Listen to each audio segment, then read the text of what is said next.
Marty Gansglass. Now I've got a hit. My name is Marty Gansglass, and together with Judy Ozone, we co-chair the Intercongregational Partnership Committee. And our committee is sponsoring the second event of the Authors Among Us. And tonight's program consists of 6 talented authors who are congregants of the 3 faiths that worship under the same roof at 6601 Bradley Boulevard. That is the Bradley Hills Presbyterian Church, the Bethesda Jewish Congregation, and the Maqaame Ibrahim Islamic Center. A few housekeeping rules before we begin. As a moderator, I will briefly introduce each of the authors in turn, generally in alphabetical order, but maybe not. Each author will speak for about 5 minutes, and then I will introduce the successor, which will take us to about 8 o'clock. I will not comment after each author's presentation to allow more time for questions and answers. Please send us your questions in the chat room, and hopefully we'll be able to get to all of them. Please remember to mute yourselves during the program, although I think Amy's already done that. Our first author, because I don't see Bob Beans on, is Corkey Hickey. He retired from the federal government, U.S. Department of Energy Office of Science, as an environmental scientist. In 2015, he published a nonfiction book, On the East End, The Last Best Times of a Long Island Fishing Community, based on his experiences there as a marine biologist. He has been a community volunteer in science and environment with Montgomery County Public Schools for many years. He is a master docent and reenactor with the Montgomery County Historical Society and its Stone Street Museum of 19th Century Medicine. The Montgomery County Historical Society published Corkey's book, Send for the Doctor, The Life and Times of Dr. Edward E. Stonestreet, 19th century physician and Civil War surgeon in Montgomery County. His third nonfiction book, Living in Fisher's Corner, Aston, Pennsylvania, in the 1950s, describes his childhood in a semi-rural place and the outdoor life that helped fuel his interest in biology. That book received the Heritage Commission of Delaware County's award for an outstanding contribution to historic preservation in Delaware County, Pennsylvania. Corkey and his wife, Mary, have been married for 54 years and have 2 daughters who were raised at Bradley Hills Presbyterian Church and 1 granddaughter. Corkey? Thank you very much, Marty. Thanks very much. Good evening to my friends here. I thank the Intercongregational Partnership for this author series with our 3 congregational families of faith. How wonderful. And I am honored to be among the 6 member authors tonight. Thanks for that. I tend to read mostly nonfiction and to write similarly. I've written mostly about science and nature, but also about history. And history is what I want to talk with you about this evening. The book I've written that's probably of most interest to our audience tonight may be my biography of a local Montgomery County historical person, a 19th century physician and Civil War surgeon, Dr. Edward Stonestreet. The book is titled Send for the Doctor, and I wrote it for the Montgomery County Historical Society, who published it in 2009. It is the life and times of Dr. Stonestreet of Montgomery County and his exploits during the American Civil War as an Army surgeon. That research and biography have enabled me to take on his persona and to portray him at local public events, in the schools, Civil War reenactments, and as a docent in his 19th century medical office that now is the Stonestreet Museum of 19th Century Medicine in Rockville. But in order to portray him properly, I had to research his personal and professional life, research 19th century medicine, Civil War medical care, local and state 19th century history, find where his patients lived, if I could, come to know those of his patients I could find, and find the resting places of them, which is also very helpful to get a kind of a broad picture of the doctor and his medical practice. Part of my interest in doing this, or doing him, relates to my Army service during the 1960s, when I was in the Army Medical Service in an Army hospital supporting the 101st Airborne Division. I like to say that Dr. Stonestreet served in an Army hospital in the 1860s, and I served in one in the 1960s. Now, I was not a physician or a surgeon. I was a lab tech, a blood banker, and a general hospital medic. The hospital where I served, the U.S. Army Hospital at Fort Campbell, was actually a holdover design from World War II, which was a holdover design from the American Civil War. And I could say more about that later. During my research of Dr. Stonestreet, I proposed to the Montgomery County Historical Society that after all the research I'd done and what I had found, that I would write the book if the Historical Society would sponsor and support it, with all of the sales proceeds going to the Historical Society. I am strictly a volunteer. So it was published and printed with some grant money that the Historical Society found, and with support from the Stonestreet family. Stonestreet family I have met during my researches is magnificent. So I would say here that if anyone linked in to this right now would like to meet Dr. Stonestreet for an event in your home or in his museum, it can be arranged by appointment with the County Historical Society. And as a volunteer, I'd be glad to help you with that. Thank you, Marty. Thank you, Corkey. That's very interesting. Our next speaker is Dr. Ali Hussein, who has a PhD in theology from the University of Michigan, Department of Middle Eastern Studies. His research focuses on the image of Jesus Christ in Islamic spirituality. He is also a poet, musician, part-time photographer, and educator on the sacred dimension of the creative process. This artistic career converges with his academic focus on the contemporary cultural challenges facing the American Muslim community. In 2018, Dr. Hussein founded the Nostalgic Remembrance Project, an initiative that developed in 2021 into the Adwaq Center for Spirituality, Culture, and the Arts, a nonprofit organization that explores the intersection of spirituality and creativity in contemporary culture. His publications include both Arabic and English collections of poems and prose, such as Art in Memoirs, Setting Forth, Art in Memoirs, Following the Traces, and The Souk of Nostalgia. Dr. Hussein. Thank you very much, Marty, and thank you everyone for this wonderful opportunity.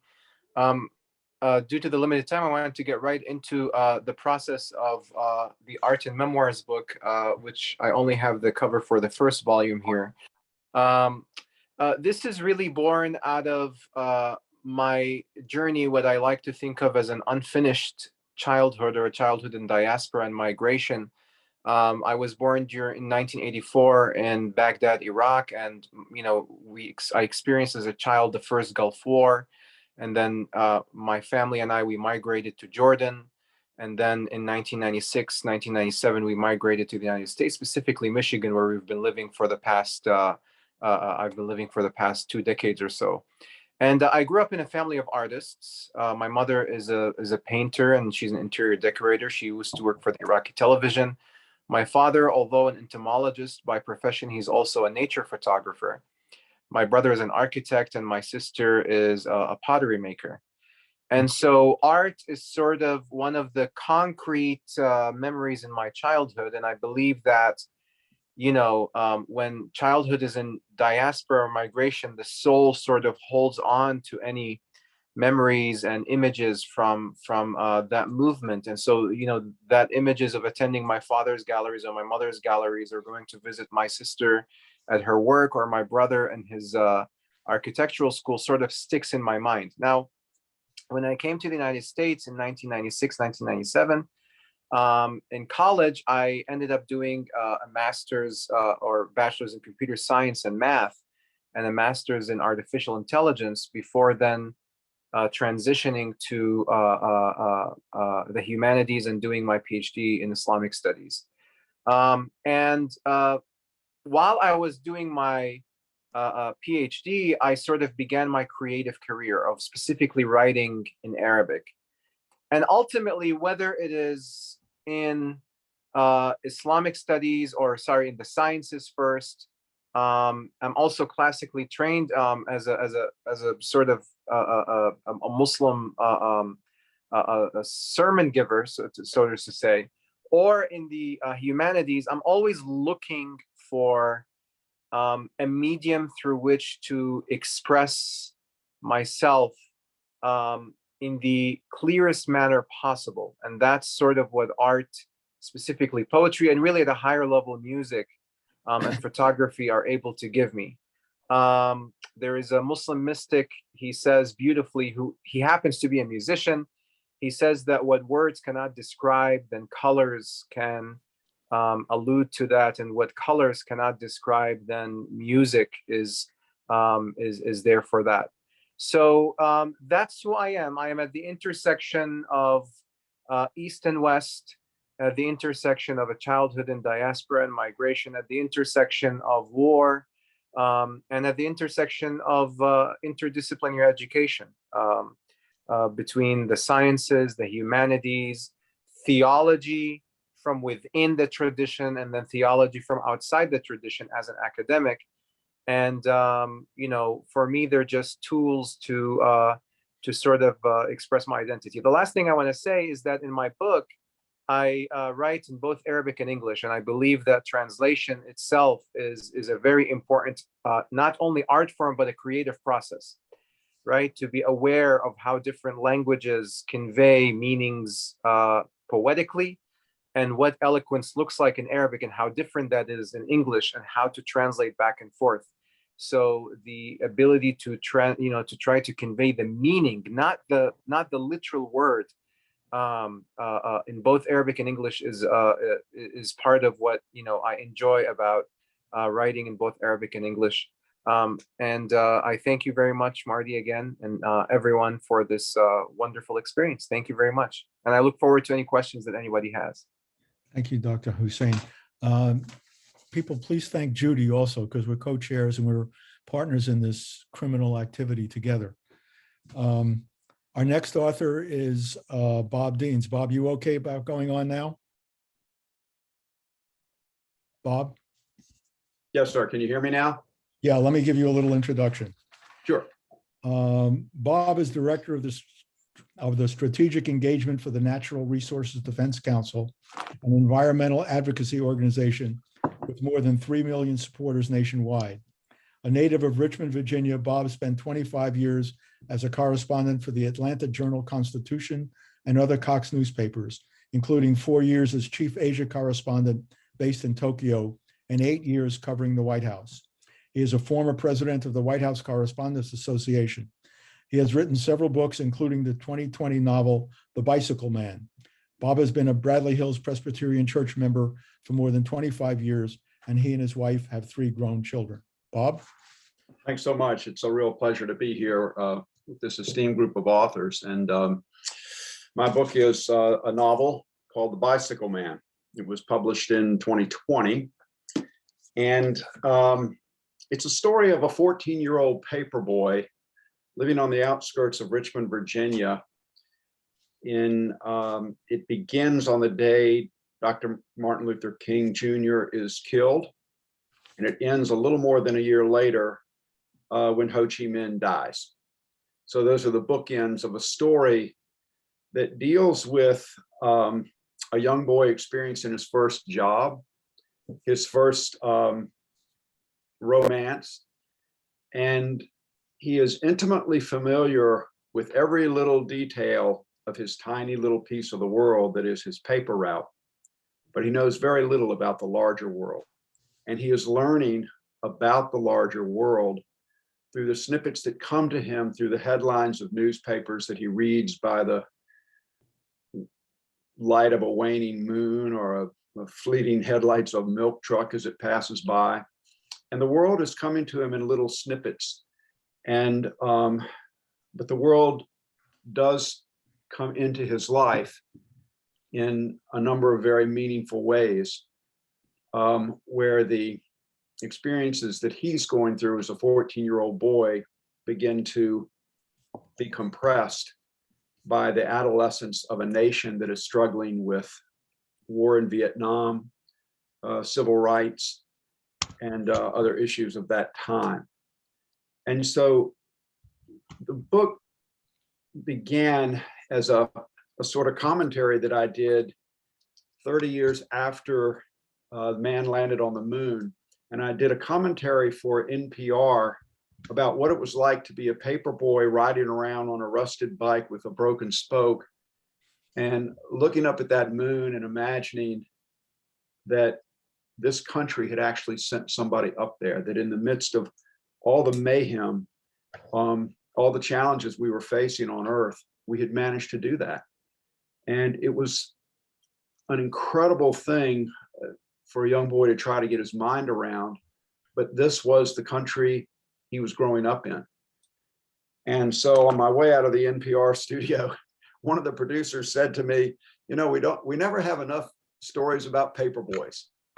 And for some reason, it kind of stuck with me. I was riding my bike in those days back and forth to work downtown. And over the next several months, it dawned on me that there was quite a story there. So I started to write it. I believe storytelling is more than entertainment. I used to think it was entertainment.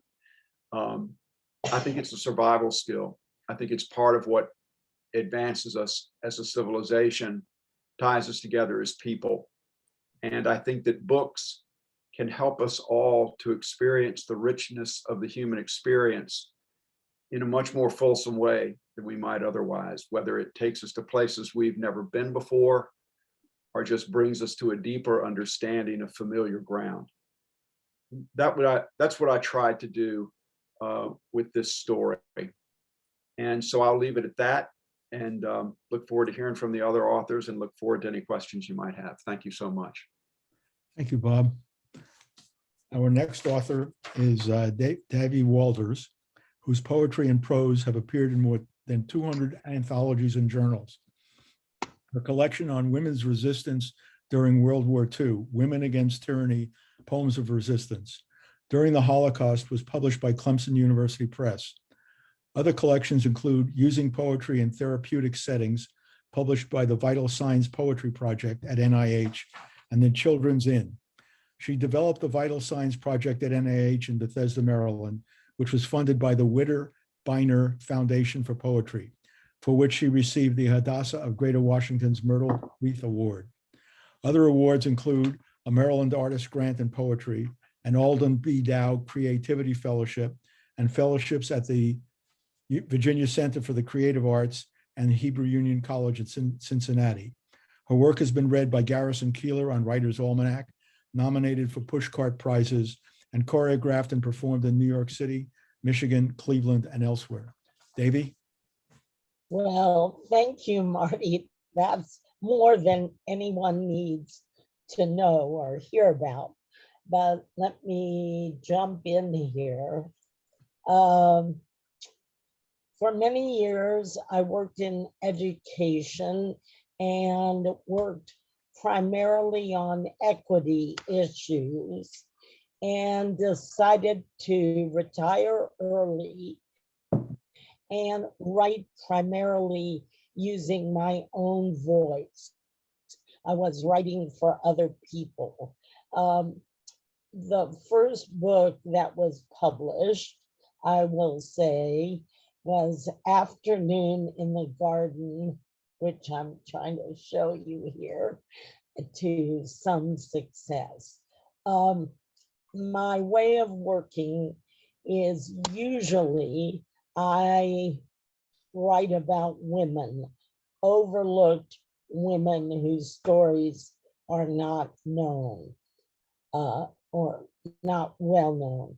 And usually it starts with a question.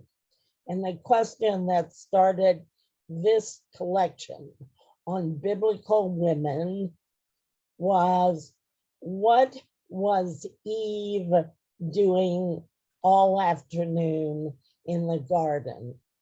Well, where was she? What was happening? And so I spent a long time thinking about this. Then when I finished that piece called Afternoon in the garden. I thought, let me just go study other women in the Bible who have been overlooked or not well understood. And out of that came this book of 36 women in the Bible called Afternoon in the Garden. Now, another thing I learned very early as a poet was to find grant money. I have been doing a lot of proposal writing in my former job. And one of the places I looked for money was the Widder-Binner Foundation for Poetry, because I was a volunteer at NIH and the Children's Inn. And for probably 10 years, I met with parents of children who were being treated there mainly for HIV and AIDS in the years when nobody talked about this. And they would meet together and get a sense of togetherness. And out of that came the book, Using Poetry in Therapeutic Settings. And it contains parent poems as well as their favorite poems.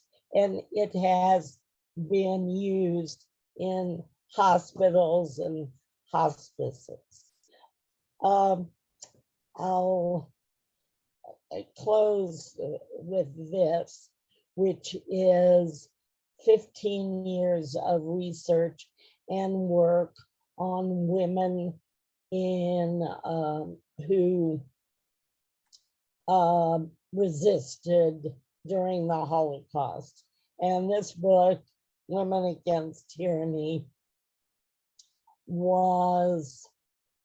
it started, my husband and I were walking through a forest in Burgundy, and we saw sort of old arrow pointing to this way to the monument to a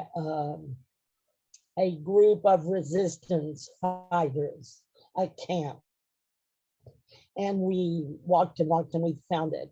And out of that came a poem called Monument Near Luzy, which is a small town in Burgundy. And as I finished that poem, I thought there must be other women who were working and we don't know about them. So I spent 15 years of my life working on this collection, which has poems of many, many women. And so it is sort of my opus that I'm quite proud of. And that's all I'll say. Right? Thank you, Davey. Marty? That's a Have lot. I gone Thank you. over? No, a little bit. I cut you a little slack. It's okay. Oh, thank you. Thank you.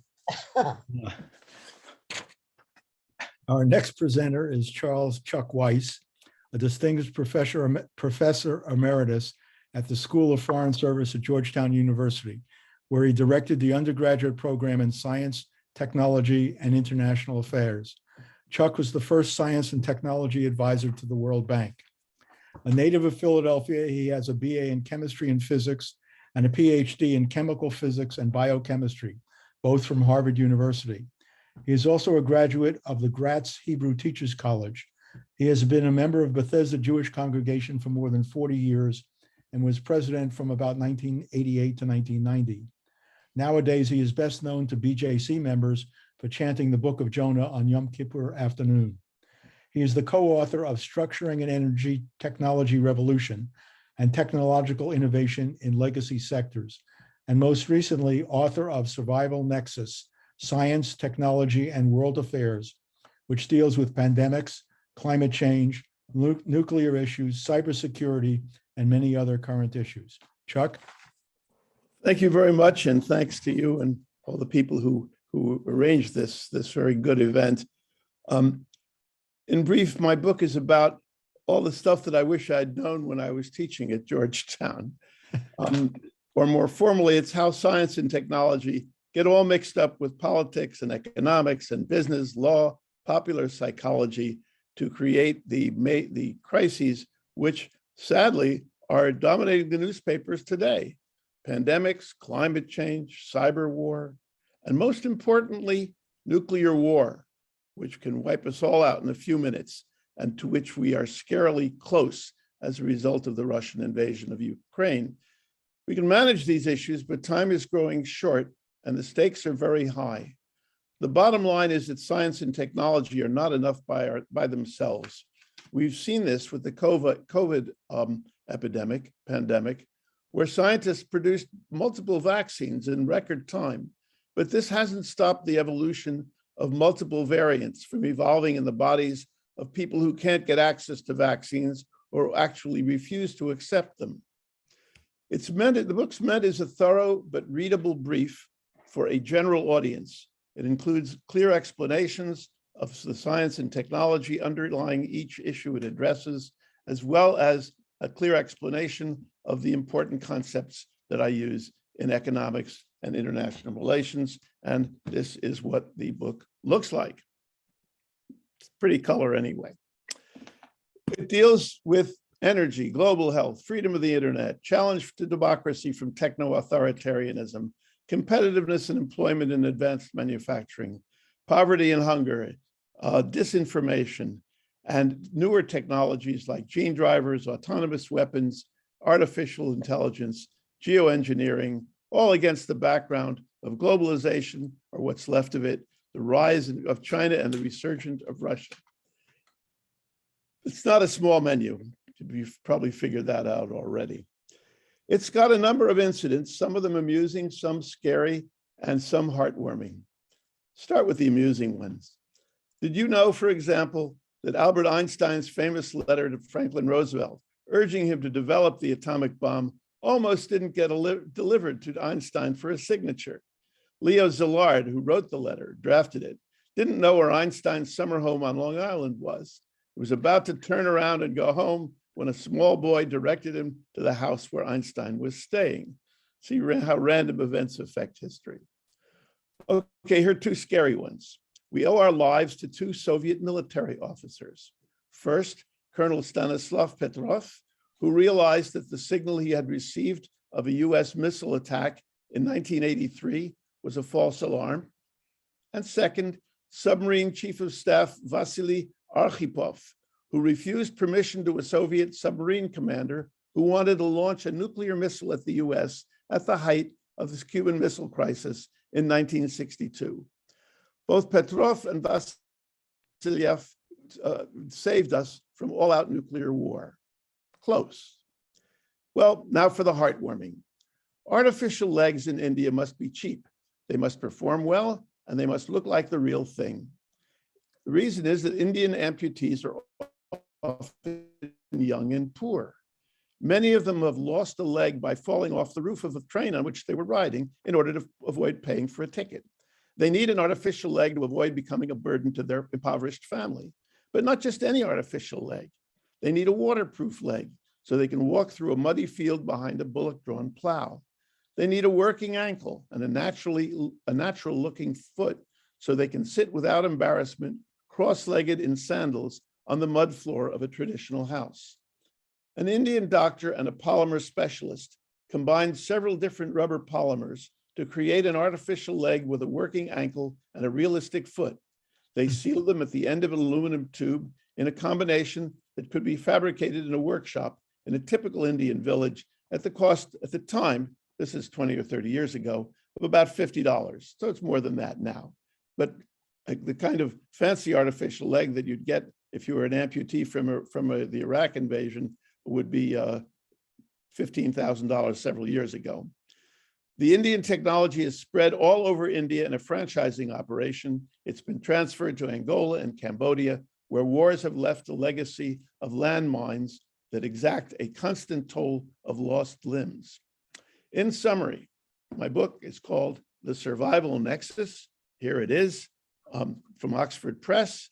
You can buy it for $35 on Amazon, or you can get a 30% discount by going to the Oxford Academic website. And I thank very much for this opportunity to talk about my book, and I thank the folks who organized it. Thank you, Chuck. That's very interesting. Our last speaker, but certainly not the least, is Dr. Kim Nisha Batten, who was born in Canada and has lived in Maryland most of her life. She is a mother of 4, an active volunteer in her children's schools, and a pediatrician. Her wish is to help others better understand the religion of Islam from a simple perspective. With her book, Nadia Hears the Shahadah, it is her dream to educate and inspire the young and old, those who have newly found Islam and those who wish to learn about Islam. Dr. Baten. Hello, everyone. Thank you, Marty. Thank you, Judy, for putting this together. Hello, salam, shalom, greetings, and peace to everybody. Thank you so much for having me on this panel, and to all of you who are attending tonight. My name is Kim Nisha Baten, and I'm the author of a book called Nadia Hears the Shahadah. Unlike the others, this is a children's picture book. I'll tell you a little bit about myself, my background, why I wrote this book, what it's about, the process involved, and where you can find it. And yes, I'm going to try and get this all in 5 minutes. Here we go. So about my background, my parents are originally from India. And as Marty mentioned, I was born in Canada and have lived in Maryland essentially my whole life. I've been married to my wonderful husband for over 30 years and have been a pediatrician for just as long. I'm a mother of 4 beautiful children, 5 now counting my lovely daughter-in-law, the youngest of which my children is named Nadia.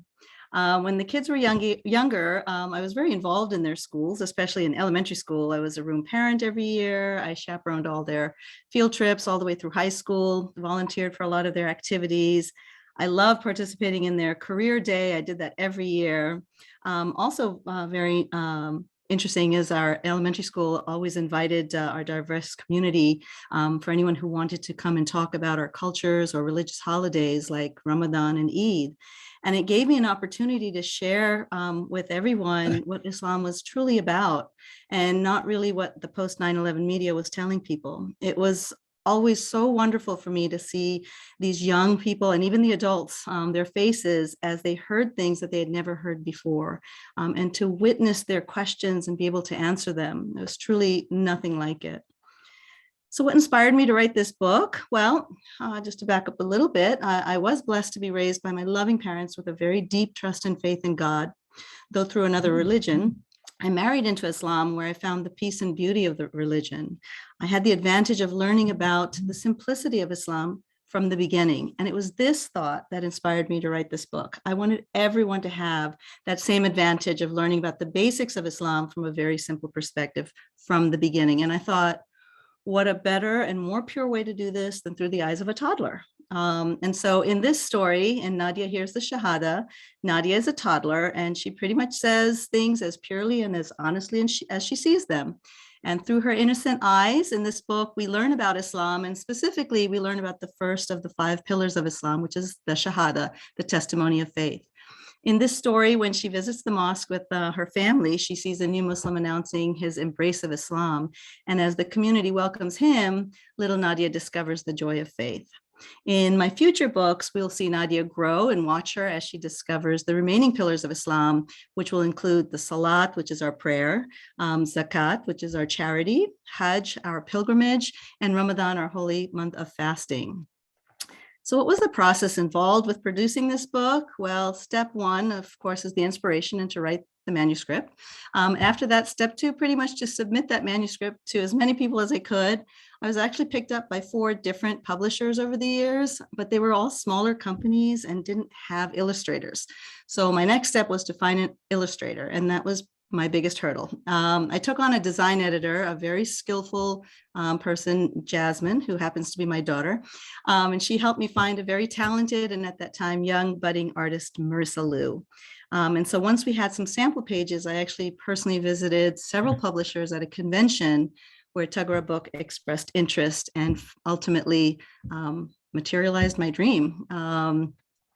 And so where can you find this book? If you simply Google the title, Nadia Hears the Shahadah, into Google, you can see it's available on Amazon, Barnes & Nobles, Walmart, and also the publisher's main distribution location called the ANT Store, A-N-T. I was also very surprised and delighted to learn that the book could be found in many countries across the world, including South Africa, the Emirates, and other countries abroad in Europe.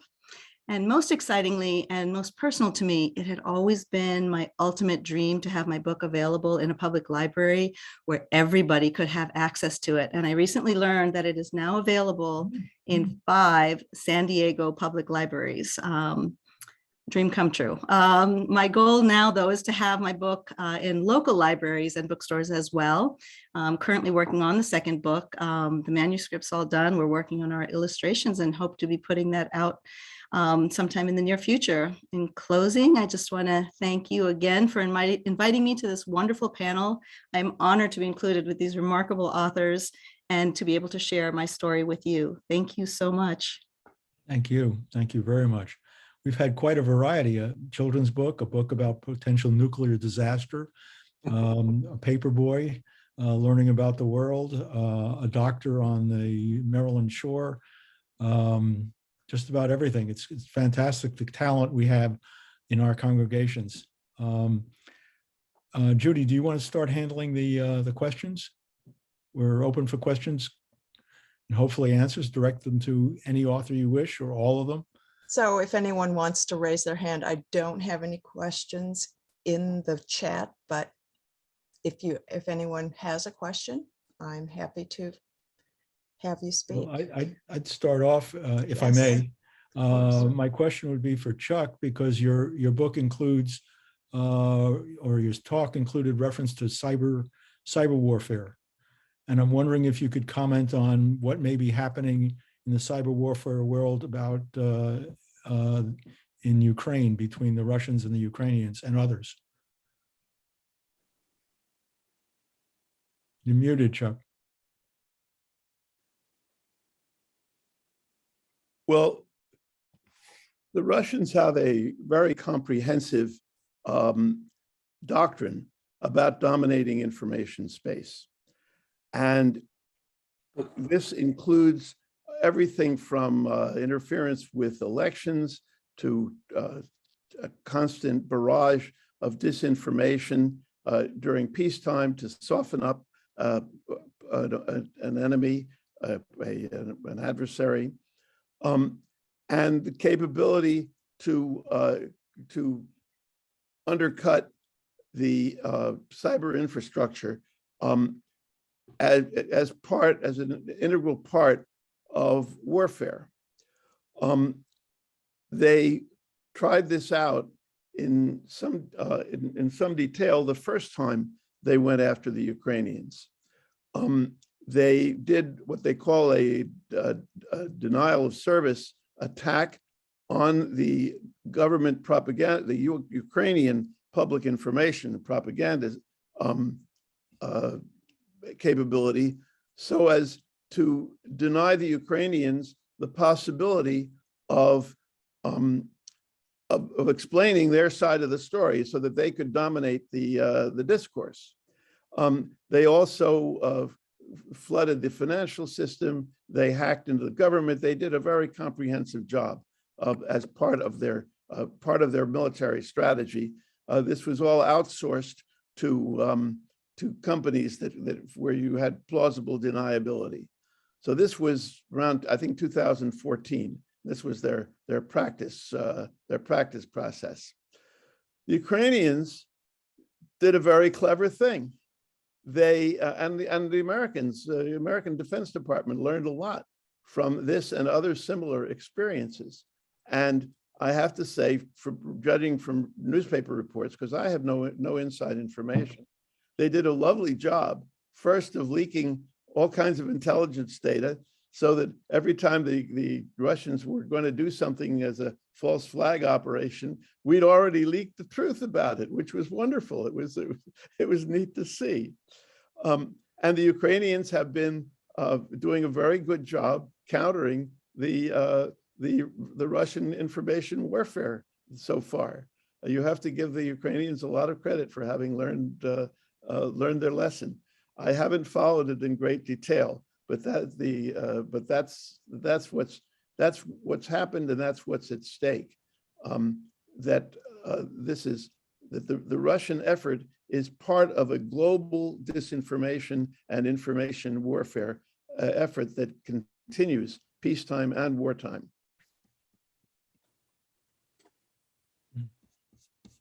So I have a question from Steve Fox, and this is for all of the authors. He asks, what has been the most rewarding point in your writing or publishing journey? I can go first with that. Sure. The most rewarding point was holding this in my hand, because it took years and years and years of patience, of process. On paper, it looks like step 1, step 2, step 3, here you are. But those of you who have gone through the process know that every step there's a long lag sometimes between them. And so to actually be able to hold this in my hand was a feeling I cannot describe. So to any of you who are young authors or budding authors, it doesn't matter how much you've done or haven't done, hang in there. If you're having trouble, if things are taking too long, never stop, never give up. Have that patience. It'll be worth it. That's great. I have a question from Liz. It's for Corkey. And she asks, would you please describe more about the holdover design of the hospital you mentioned tonight? Yeah, thank you for that. I worked in the U.S. Army Hospital, Fort Campbell, 1966, 67, and 68. And I was just a hospital worker there, doing whatever, not really having a great feeling for the history of the place. Not till I got involved here in Montgomery County with the Civil War and writing about this fellow who was a Civil War surgeon and trying to understand Civil War medicine and looking back at the hospitals and so forth. I realized one day it was an OMG moment when I was looking at the design of Civil War hospitals, especially the new state-of-the-art large hospitals that were being built in and around the cities, and several of them in Washington, D.C. and Alexandria. The design of those hospitals was the design of the one I was working in. The Army, the U.S. Army, in the 1860s came up with a brand new hospital design that really worked, where there were many different wards for isolating patients with similar conditions, similar illnesses, having a hospital be self-sufficient. It had a fire brigade. It had the kitchen facilities to feed everybody. It had a library. It had all the things that we associate with a hospital today, if you're going to be there a while. And that started during the Civil War. And the design, the one I served in, the Army Hospital, Fort Campbell, encompassed about 70 acres of land, about 7 miles of corridors and hallways, 40-some wards. It could accommodate like 2,600 patients. It was designed during World War II to take the wounded when they got back to the States, to give them the long-term care. What we associate today with what's happened at Walter Reed, when some of the wounded come home and need some special care. And where do they go to do that? And the Army Hospital at Fort Campbell was like that. But it was that old design, those old wooden army barracks that were up on stilts. When you look at the buildings at Fort Campbell in the 1960s, if you took a black and white photo of it, you'd swear it was in the Civil War. But the medicine and the treatment in that 1960s hospital was current state of the art. It's just that the facility was that age-old design that the Army found really worked. And it was in the 1980s or so when all those hospitals across the country were raised and replaced with brand new state-of-the-art medical centers. And that's what happened at Fort Campbell. But when I realized where I had been, it was a moment in time that just stopped me to think about that and to kind of gave me another perspective on this man whom I portray, who worked in one of those places. Thanks, Corkey. This is a question for Bob Deans from Evelyn. What can be done to help insular Americans open their minds to learn more about the world? Arabic.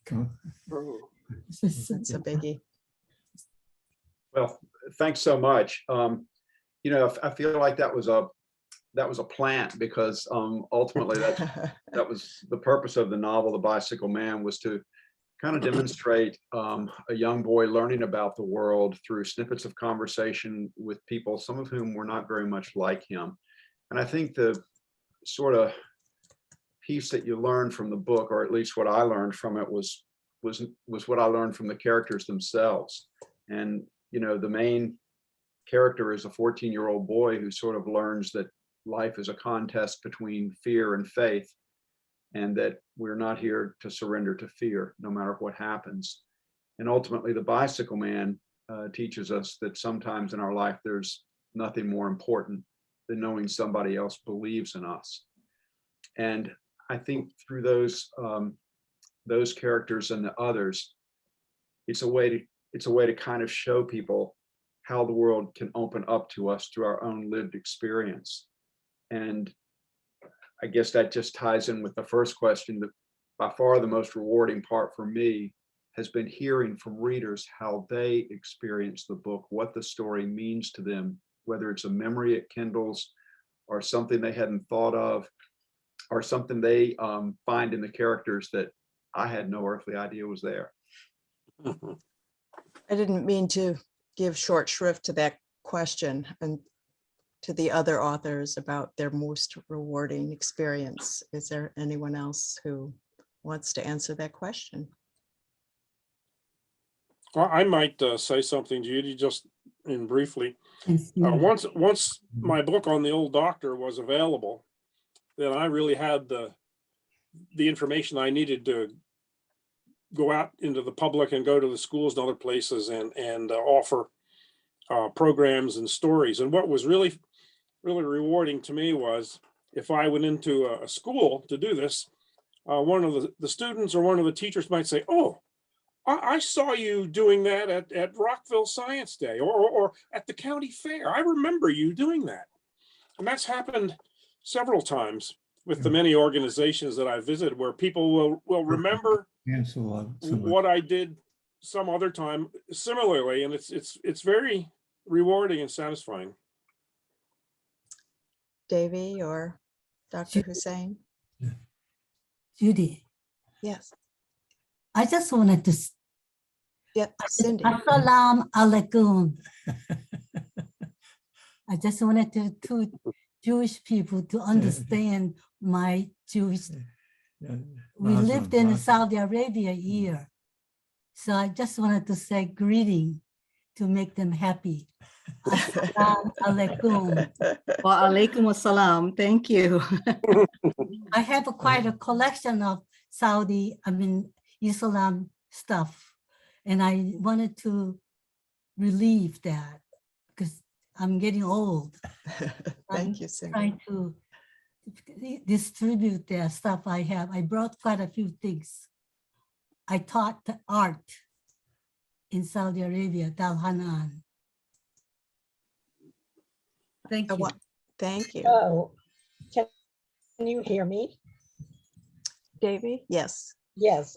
You asked the moment that was most astonishing. And when I go back to this book about women resistors all over Europe, everywhere, Albania, France, Germany, Russia, everywhere. I had 60 rejections. And when I finally got a letter, an email from Clemson University, I literally could not understand that they were accepting the book for publication. And I didn't believe my husband when I said, "What do you think this means?" And he said, they're gonna do it. And I called a friend of mine who lives near Clemson and said, I'm gonna read this to you. What does it mean? And, you know, it was that I kept persevering, but it was very, very hard. And I would say to anybody who's writing and hoping to get published, it just takes a lot of time and a lot of effort. And you just have to keep going. Well, isn't that a common thread among many authors? Thank you. So this is from Andy Wolven to Bob Deans, and he says, storytelling is a survival skill. Can you also note that story listening is also a survival skill? So I can, but not as eloquently as you can, Dr. Wolven, because I know that's your field of expertise. But there's no question that anthropologists used to think of storytelling as entertainment, but then they discovered over time that it was, you know, the language that began to develop when we started gathering around the fire to cook our food, and then it led to a division of labor and the need to get along with people. It was the sort of essence of civilization, was our ability to communicate with each other, not only to learn from other people what had worked and what didn't work so well, but also to imagine things that we hadn't even done, to imagine what might be over that hill and beyond that river. And from then on, to every major piece of progress we've ever made has come from somebody being able to articulate an idea or an experience or something that we need to envision together, and somebody else listening to that, taking it and running with it. So there's no point in writing a story that won't be read. There's no point in telling a story that won't be heard. So Alvin, thank you for that. thank you. Yes, Dr. Hussein is still here. I thought he was gone for a minute. So this is a question to you from Marty. Could you talk about the image of Jesus Christ in Islamic spirituality? Yes, thank you very much for that question, Marty. It's a very important question. Actually, you know, the image of Jesus in Islamic spirituality is sort of what further directed me into the creative path. So I should mention that my dissertation specifically focuses on the image of Jesus in the writings and the teachings of one Muslim saint who lived in the 12th, 13th century in present-day Spain. Back then, it was known as Andalusia or Andalus. And he really lived his life in the Iberian Peninsula, which is Southern Europe, North Africa, and then he would spend his entire life traveling over there. His name is Ibn Arabi, which literally means the son of the Arab man, but that's just a, you know, an epithet. But he is someone who had a tremendous influence on actually Maimonides, the famous Jewish philosopher, and also Raymond Lull. And as everybody probably knows, that area at that time period was a period of great conversations and discourses. So anyways, so the image of Jesus in the writings of Ibn Arabi, Jesus is one of those, of course, in Islam as a prophet, he's known for being an ascetic, or someone who has a great example of living frugally. But Ibn Arabi sort of brings to the forefront a much more nuanced metaphysical image of Jesus as sort of like, you know, the interstice, the meeting point between the physical world and the spiritual world, or shall we say the kingdom of the world and the kingdom of heaven. Because in the Quranic image, Jesus is as in biblically, he was born without a human father. And in the Quranic image, the Holy Spirit casts the word of Jesus into Mary. So there is this sort of confluence that Jesus is not only a physical, historical human being, but he represents something, right? On the one hand, he represents this idea of being an in-between the physical and the spiritual world on the one hand. But also what Ibn Arabi, and this was an epiphany for me, that he sort of says, well, look, Jesus was created through divine breath. So he sort of there, the principle through which we as human beings create words ourselves and through which we speak, that's our sort of inner Christ coming to the forefront. And that for me, I began to think about, for example, when I teach retreats on sacred dimensions of creativity, I talk about the artist as being like Mary, a single parent of their artwork. And then, there are certain conditions that Mary met in order to receive the holy word of God, one being chaste, being pious, and all of that. And so that becomes sort of the journey of the human artist, that, do you want your artwork to be Christic or anti-Christic? And if you can take the path of Mary, then you might, your artwork might be an example of a Christ, and give light and blessing to the world, and so on and so forth. So that's a very, very brief, in a nutshell, sort of description of what Jesus is all about in Islamic mysticism. Thank you. Thank you. Thank you for that, because others had that same question. I have a question actually for Kim, and I love the concept of writing these children's books that are short and descriptive and deal with, one subject at a time. And I'm wondering what other, if it's not giving too much away, what other subjects are you thinking of addressing in this series, which I think is a great idea? Yeah, so that's a great question. So in Islam, there are basically 5 pillars. And so it made it a little easier to structure what the future books may be about. My idea being, as I approached it, to start with the basic pillar, the first pillar of faith.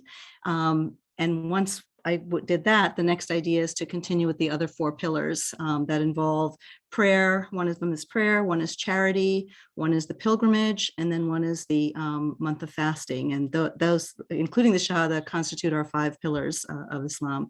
And, again, keeping to the theme of simple, basic, so that everyone can understand the simplicity of everything. That is basically the religion, 5 pillars. If you can do those, you're good. So if we can understand what we're doing, then the best way is to put this through in the series of books that, like you said, they're short, anyone can read them. As parents are reading them to their children, maybe they're hearing what they're reading, and it's kind of a neat thought to me to think about that as well. So you have your publisher and your illustrator in line, so these should be a little easier. I would hope, but as I'm a new author, this is my first and only book so far, so the other authors may know more about this, but sometimes change is helpful as well. And so we're having a little bit of transition with our authors, our illustrators, and maybe looking for a new publishing home, but things are dynamic, but I hope to come through at the end with getting all 5 of these out in a good amount of a short time. Well, we look forward to it. Thank you. Are there any other questions? I don't think I have any more in the chat, but here is one from Steve. Have any of the authors used the online self-publishing services? I have not. I have not. I will chime in to say that I was very close to. I had heard because it was taking so long to hear back, and Davey, what you were talking about, getting those 60 rejection letters. I feel your I feel your anticipation in that. And so I'd gotten very close to, I think, I'm trying to remember the name that they had on Amazon, Create Space, I think they had, where you can self-publish. And I came very close because I just didn't think it was going to happen any other way. You know, my plans went elsewhere when that magical letter or email came. But there are a lot of opportunities out there. There are some book publishers that don't necessarily publish, but they will take your work and will send it to printers for you. So there are a lot of other options besides through publishers or online self-publishing. Yeah, I'll just add that the queen of self-publishing is a woman in Charlottesville named Jane Friedman, and she publishes a bi-weekly newsletter for free that she sends out by email called Electric Speed. So anyone who you may know who may be interested in self-publishing should definitely subscribe to Electric Speed and reach out, look to the website of Jane Friedman, who is the queen of self-publishing, an expert in it. I just wanted to go ahead and say that I actually went the route of self-publishing, and I used what was Create Space in Amazon, and then eventually it became known as KDP. And the reason why I went through the route of self-publishing is actually not because, you know, I mean, obviously everybody would like to have a prestigious publisher publish their books, but it's because of sort of the uniqueness of writing both in Arabic and English. And I wasn't sure of, you know, which publisher would be willing to, I mean, I'm familiar of many Arabic publishers in the United States, but I wanted to sort of give the opportunity for readers, even those who do not understand Arabic, to be able to meditate on the calligraphy. And then at the same time, in the next, you know, the 2 pages, on one hand, you have the Arabic, and on the other hand, you have the English. And then what that led me to do is actually about 2 years ago to sort of create my own publishing company, and to go the route of Lightning Source, which allows you to you know, have your own logo and everything like that. So, you know, it's one of those things where it gives you the opportunity to publish a book every day if you wanted to with self-publishing. But of course, the danger of that is there is no buffer to checking the you know, how well it's written, or having feedback, and of course the prestige. But you know, that's the reason why I went the route of self-publishing. Be aware, by the way, that even when you get a good publisher, you end up doing a lot of your own marketing. Yeah.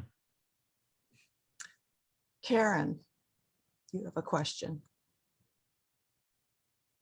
Karen. Not really a question, a comment about self-publishing. We spoke about this as our first Authors Among Us. Most of us had actually self-published, including myself. If you write in a genre that's very popular, like memoir, for instance, it's probably advantageous to self-publish unless you're a very well-known person, because to get a memoir published by a prestigious publisher would be extremely difficult. And since I started writing at a later age, I want to call myself the Grandma Moses of the writers. I felt like I didn't have the time to wait like 5 years. You know, I wanted to get my message out, and being a little competitive, I wanted to get it out before someone else got the idea. Because people, I mean, there are so many writers now, and so many talented people, that, and including the people from tonight, that, you know, I wanted to not have to have someone take it away from me. Also, what Chuck Weiss said is very true. Even if you are lucky enough to get a publisher, it turns out, because I did a lot of research into getting a publisher, they end up charging you now, and you have to do your own promoting. So traditional publishing is not what it used to be. Thanks, That's Karen. what I have to say. That's just my viewpoint. So this is a question to Bob Deans from Maryland. And she asks, what was the name of the Richmond person you mentioned and her newsletter?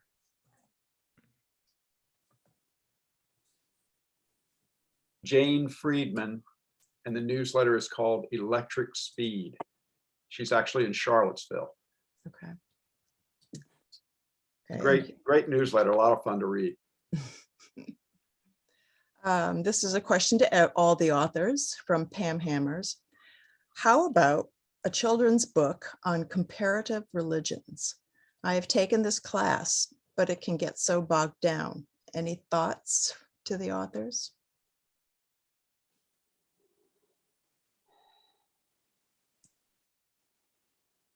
I suppose having written a children's book, I should address that in some form.